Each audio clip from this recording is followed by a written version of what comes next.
Hi.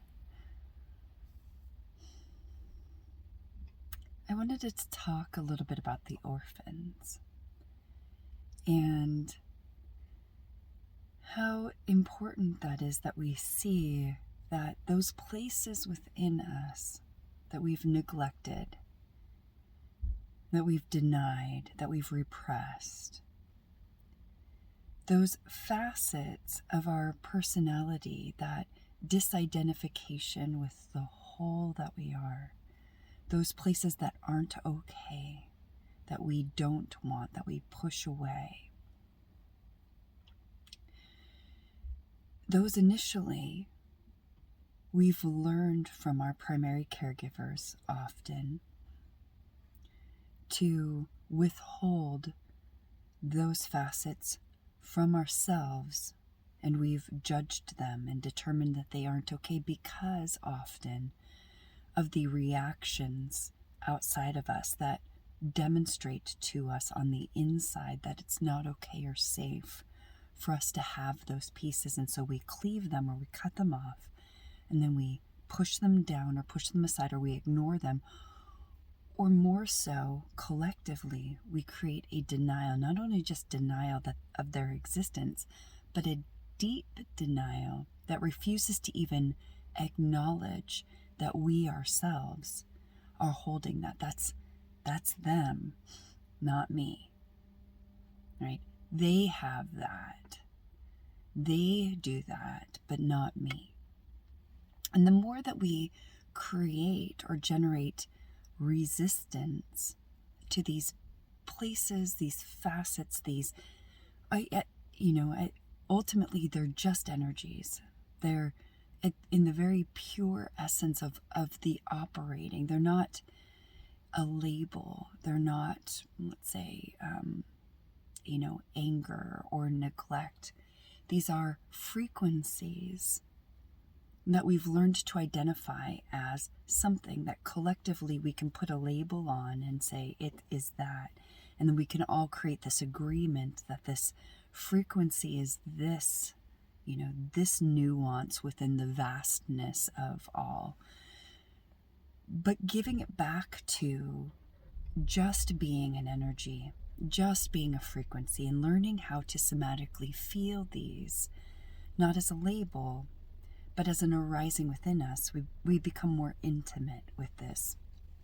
Now, the inner and the outer experiencing is, as we've often learned, it's not safe to have these facets operating within us, these energies or these parts of our personality that arise.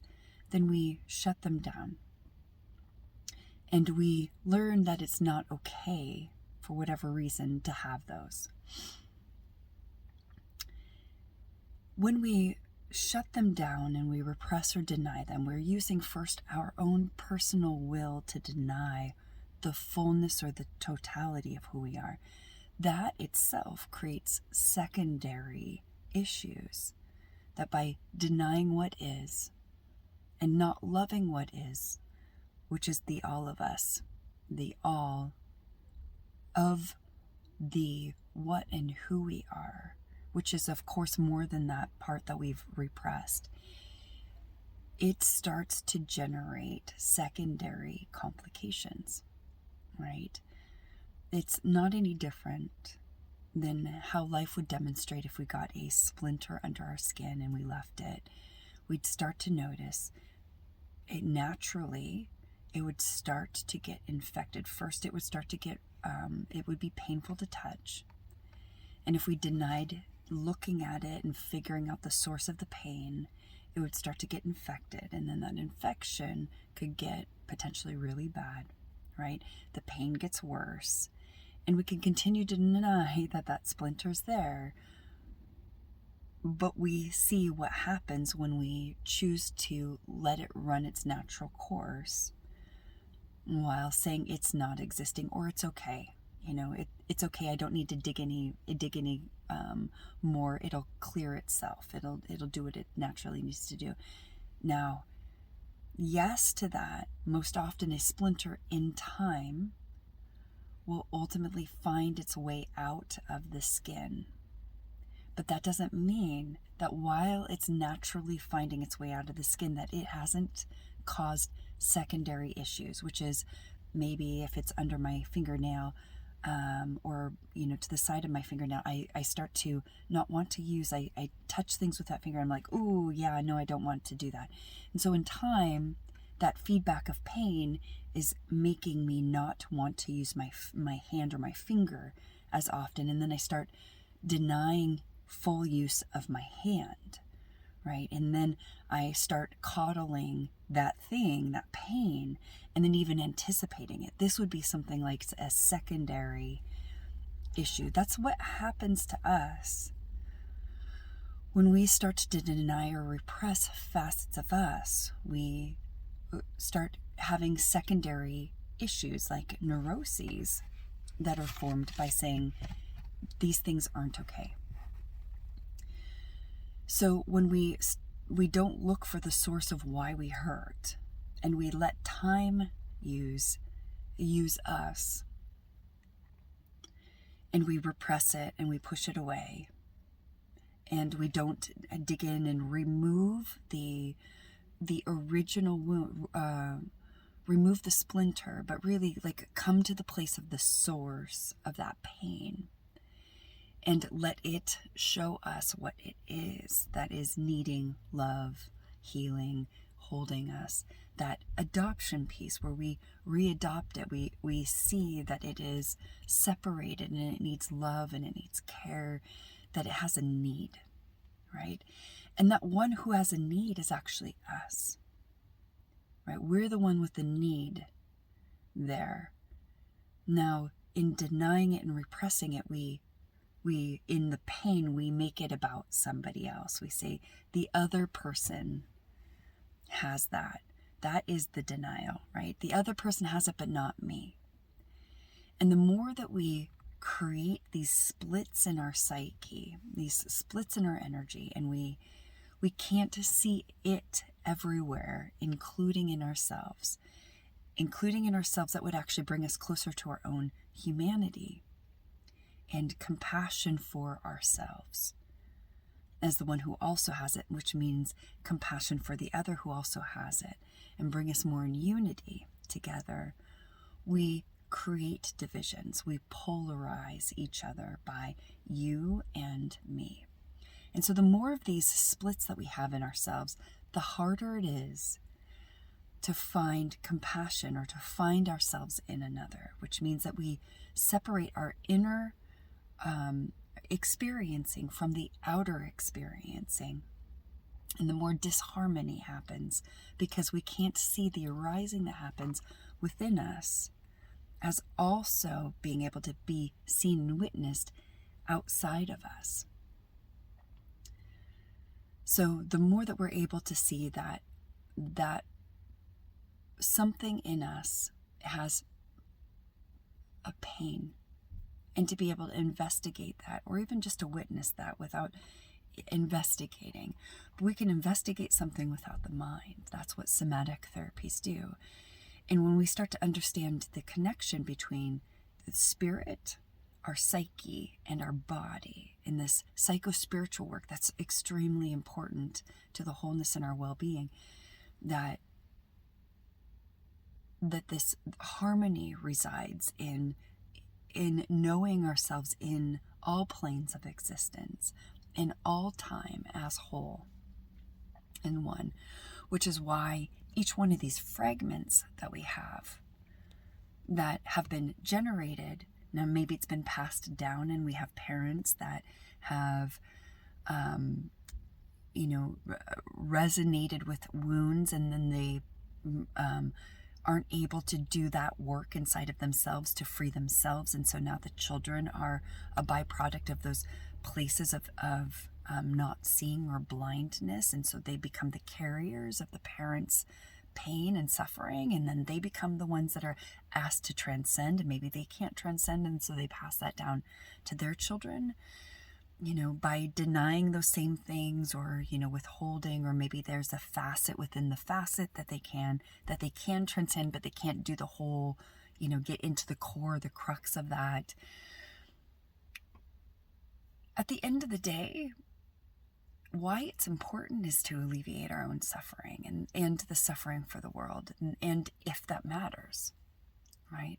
If our own pain matters, because many of us can walk and deny and repress the pain to the point of having autoimmune diseases, right? And deny our own suffering to where our own suffering is trying to tell us, and then we end up being extremely sick, where our own immune system is attacking us. And maybe we've learned that we have parents that denied their own needs. And so that, became a virtue to, self-sacrifice. And so we are the holders or the carriers of the self-sacrifice that we're needing to say, no, actually I matter. And if I'm not healthy, then I can't help anyone. And to be able to change those psychological realities so that the wholeness of us can come back in. So this psychological splitting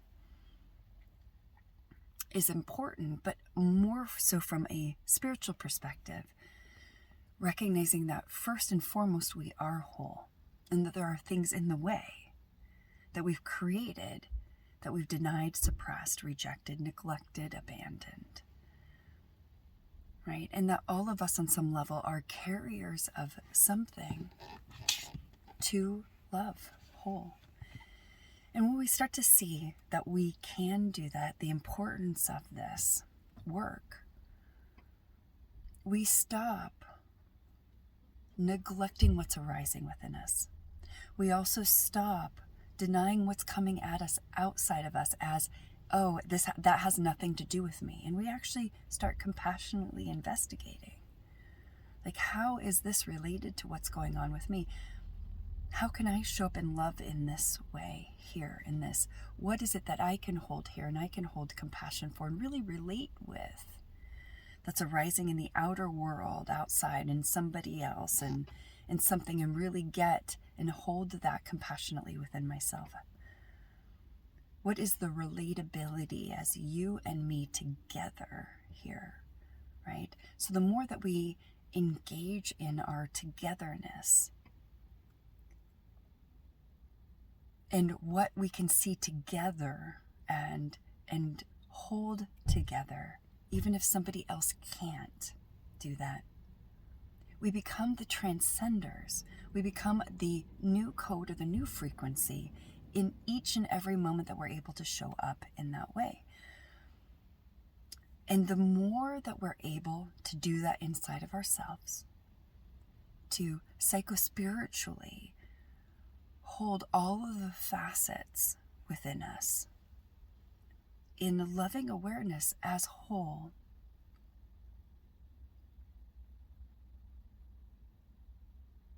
the more we're able to hold within the container of our humanity all that's arising in a very compassionate way. Yes, we are attuned as beings to pain and suffering of each other. It doesn't feel good.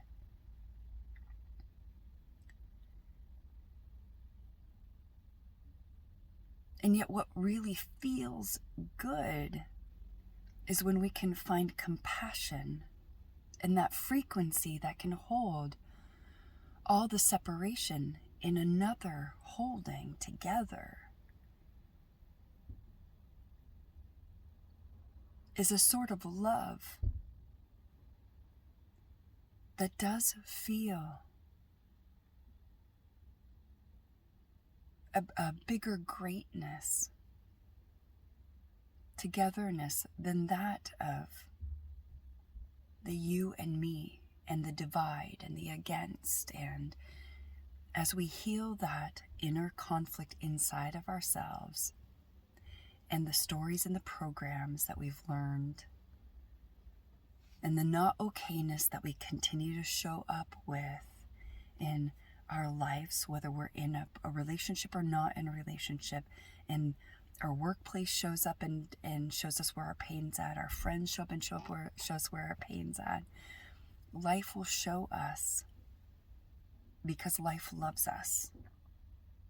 And because that love wants to touch the intimacy of that pain, it wants to remove the splinter, it wants us to see that we're hurting so that we can tend and put our gaze more clearly inside of ourselves and hold ourselves in loving awareness.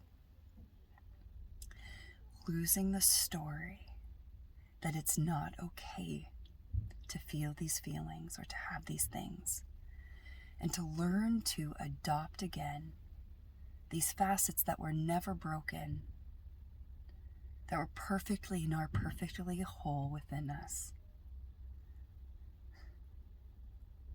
That place and kingdom that we resided in heaven, that we never left, that we no longer have to feed.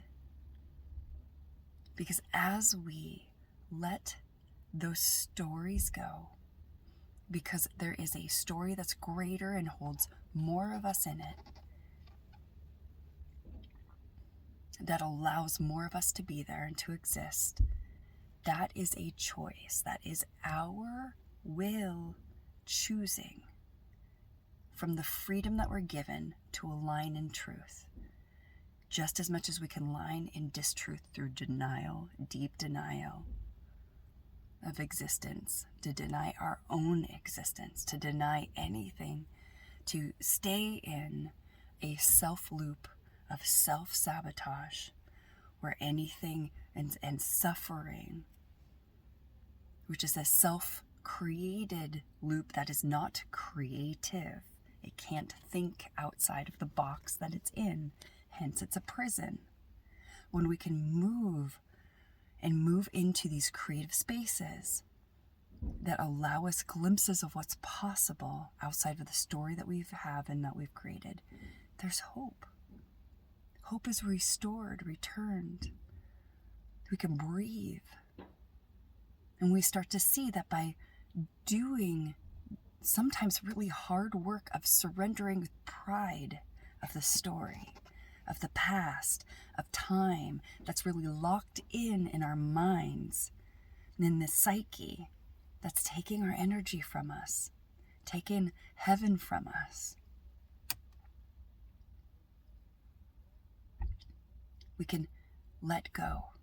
We can see that there's something greater. Maybe it's not this, but something else. There's got to be something else. And we start jumping off those proverbial ledges into the abyss of the unknown and saying, love is showing up for me. I don't know how, but I trust. I don't know what that's looking like, but I trust, because right here, it's not. And when we have people in our lives that can help us access those spaces that is difficult for us to do, that can hold us in that container, our access is so much greater. If we don't feel we can do this on our own with ourselves and God, which is completely okay. It is completely okay. Then maybe there's somebody else. There's some other person, some other, therapist. I personally recommend somatic therapies for a million reasons. My psycho-spiritual work for a million reasons. My own personal experience into things that I see and understand. But the point is to allow ourselves to feel, to gain intimacy. Into me I see. And love ourselves there. No stories, no history. Totally okay. And let it change your history.